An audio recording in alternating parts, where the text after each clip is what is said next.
प्रिय छात्रों, सुप्रभातम। आरोग्य चर्चा के 23वें सत्र में आपका स्वागत है। आज हम आसनों के क्रम को आरंभ करेंगे। आसनों का एक पैकेज हमारे पास है, एक बड़ा ही यूनिक, व्यवस्थित और लाभकारी आसनों का अभ्यास हम आज से लेकर के करेंगे। तो आसनों के बारे में कुछ आपसे पहले दो शब्द कहना चाहता हूं। योग की अन्यान्य विधाओं में प्रसिद्ध है अष्टांग योग, जो कि महर्षि पतंजलि जी द्वारा निर्दिष्ट है। उसके 8 अंग हैं: यम नियमासन प्राणायाम प्रत्याहार धारणा ध्यान समाधयः इत्यष्टौ अंगानि योगस्य। उसमें एक आसन भी है। यद्यपि योग दर्शन के सूत्र के अनुसार तो स्थिर सुखमासनम, पहले दिन भी कहा था, जब प्राणायाम का हमने शुरुआत की थी, कि स्थिर होकर के एक जगह सुखपूर्वक बैठ जा।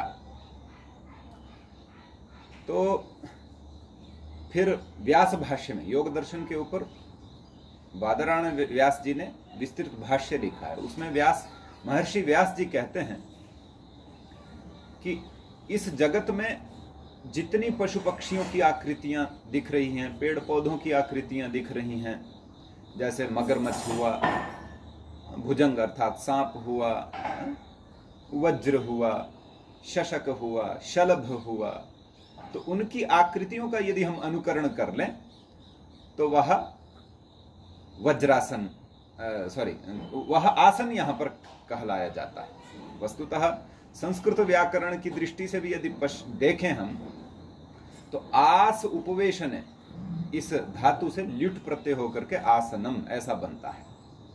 भाव यानी क्रिया के अर्थ में ल्युट प्रत्यय करके आसनम यानी बैठना जो क्रिया है। तो अलग अलग तरीके से अलग अलग आकृतियों में बैठना, शरीर को अलग अलग आकृतियों में ढालना आसन कहलाता है।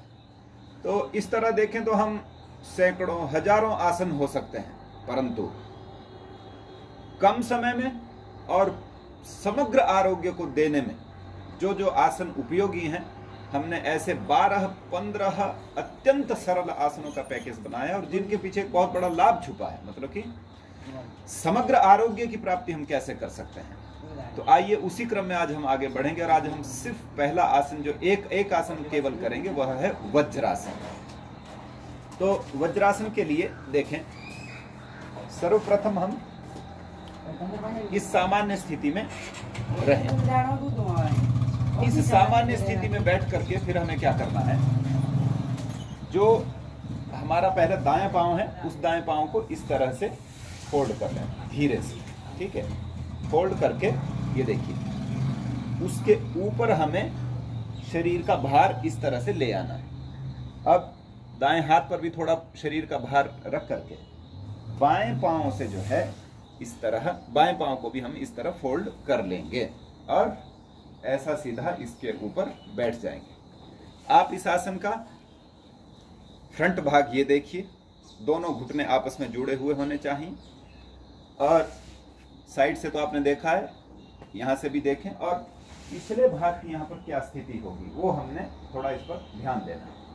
ये देखिए, पांव के जो दोनों अंगूठे हैं, ये दोनों अंगूठे इस तरह व्यवस्थित आपस में मिले हुए रहेंगे, और जो पांव की जो दोनों एड़ियां हैं हमारी, वो एड़ियां ऐसे बाहर की ओर निकली हुई रहेंगी, और हमारा यह जो नितंब भाग है वो इन एड़ियों पर इस तरह से टिक जाता है, बैठ जाता है, ठीक है। और इस आसन, और कमर जो है सीधी रहती है, और ऐसे जो है हम सामान्य रूप से इसमें बैठ जाते हैं।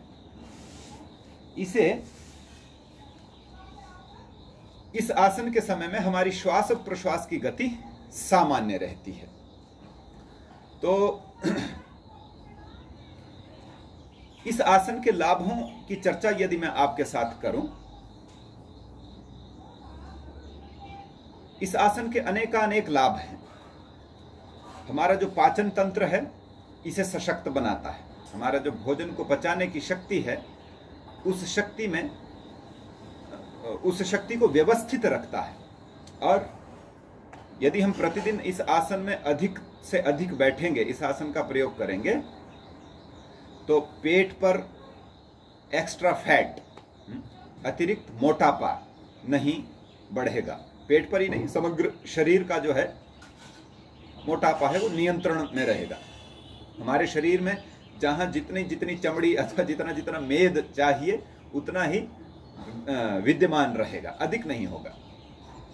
और इस आसन का यदि अभ्यास थोड़ा थोड़ा प्रतिदिन करें तो हम इस आसन में बैठ करके अपने दोनों घुटनों को हमेशा स्वस्थ पाएंगे, कभी भी घुटने से संबंधित दर्द नहीं होगी।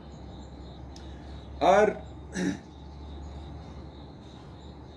आप जैसे जिनका अभ्यास नहीं होता तो एकदम से बहुत लंबे समय तक इस आसन को नहीं कर सकते, तो आप पहले दिन इस आसन को केवल आधा मिनट ही कीजिए, 30 सेकंड, ओनली 30 सेकंड। फिर आधा मिनट दूसरे दिन बढ़ा दें, फिर 1-1 मिनट करके और दिन बढ़ा दें। और आप ऐसे पूरा दिन बैठ करके अगर आप अभ्यस्त हो जाएंगे, जैसे 1 हफ्ते बाद अथवा 2 हफ्ते बाद इस आसन में बैठने में आप 5-10 मिनट ऐसे अभ्यस्त हैं, तो आप इस आसन में बैठ करके काम भी कर सकते हैं अपना, जैसे कि कुछ आगे टेबल रख करके लैपटॉप अथवा दोनों ही यहाँ जंगहों पर कुछ वस्तु रख के, किताब रख करके विद्यार्थी लोग जो है पढ़ भी सकते हैं। और बहुत से काम बैठकर इस आसन में बैठ करके आप कर सकते हैं, वे सभी कार्य जो इस आसन में बैठ करके किए जाते हैं। विशेष क्या, भोजन के तुरंत उपरांत सभी आसनों में से केवल एक ही आसन है जो किया जा सकता है, वह वज्रासन। और कोई भी आसन भोजन के उपरांत नहीं करना। जैसे अभी भोजन किया ना, आप एकदम बाद इस आसन में बैठ सकते हैं। यह आसन भोजन को जीर्ण करने में, यानी भोजन को अच्छे से पचाने में बड़ी मदद करता है, और गैस, कब्ज, एसिडिटी और पेट से संबंधित अनेक जो है समस्याओं का निवारण यह आसन करता है। करने में अत्यंत सरल है, परंतु इसका जब दीर्घ काल तक अभ्यास करेंगे, आपका एक अभ्यास ऐसा आ जाएगा कि आप 15-20 मिनट तक भी इसे कर पाएंगे, तो आपको अद्भुत लाभ इसके शरीर के अंदर ही अंदर अनुभूत होंगे। और क्या कहते हैं इसका, बहुत से तो अब जिनका अभ्यास हो जाता है, जैसे मेरा अभ्यास, तो मैं इसमें कदाचित 1-1 घंटा भी बैठ जाता हूँ, कदाचित पता ही नहीं चलता। 2-3 घंटे इस वज्रासन में बैठ बैठ करके काम कर लिया, पता ही नहीं चलता समय कब बीत गया, मतलब इतना अभ्यास हो गया है।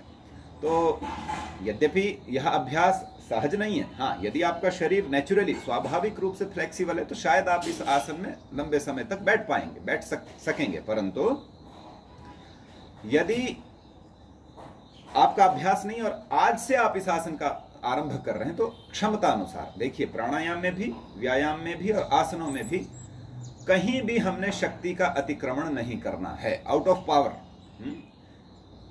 सरलता से कठिनता की ओर जाना है, कम से अधिक की ओर जाना है, ठीक है। और धीरे धीरे जो है इस शरीर को अभ्यस्त बनाना है, शरीर को स्वस्थ बनाना है। शरीर का स्वास्थ्य जब होगा तभी मन का स्वास्थ्य होगा, और जब मन का स्वास्थ्य होगा तभी वैचारिक स्वास्थ्य भी होगा। यही जो है प्रयोजन इन सभी यौगिक क्रियाओं का होता है। तो आज का वज्रासन हमने सीखा। देखिए, वज्रासन में बैठ करके अन्य भी आसन किए जाते हैं, उन आसनों का अभ्यास हम एक एक करके कल से लाएंगे आपके समक्ष, और सभी के आसनों का प्रकार, उनकी चर्चा, उनके लाभों की चर्चा आपके साथ करते चले जाएंगे। आज के प्रथम दिवस में आसनों के क्रम में इतना ही पर्याप्त है। आप सभी का दिन शुभ हो, सभी को सादर नमस्ते। और इन आसनों का थोड़ा थोड़ा अभ्यास करना आप भी शुरू कीजिए। और जैसा कि मैं प्रतिदिन याद दिलाता हूं, आज भी याद दिला रहा हूं कि सभी प्रक्रियाओं को हम एक बार सीख रहे हैं।